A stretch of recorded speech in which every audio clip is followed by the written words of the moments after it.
Hey guys, let me tell you something. In my opinion, I think age is just a number.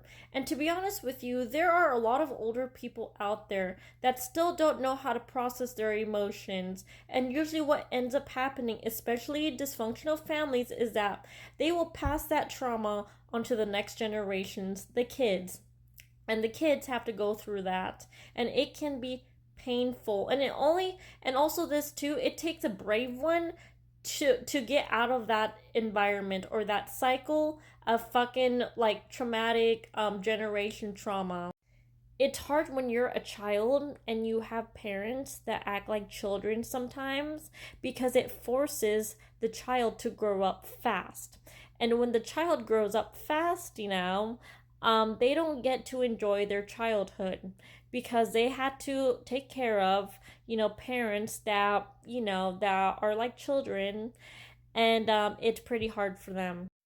It can also be very traumatizing for that child too, just because they were so much in survival mode, because they had to grow up fast, because they didn't get to enjoy their childhood. So sometimes this too, sometimes when children are like that, sometimes they want to act up too.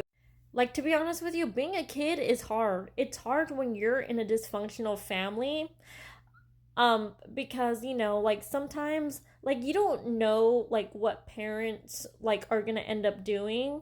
And when it comes to their fucking emotional stuff or their trauma, like it's so hard to deal with that when they haven't got that together. And also too, it puts a lot of pressure on the children.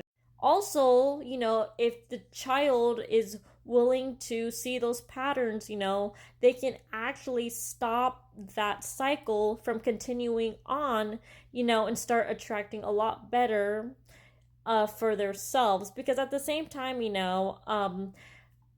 generation trauma can be true.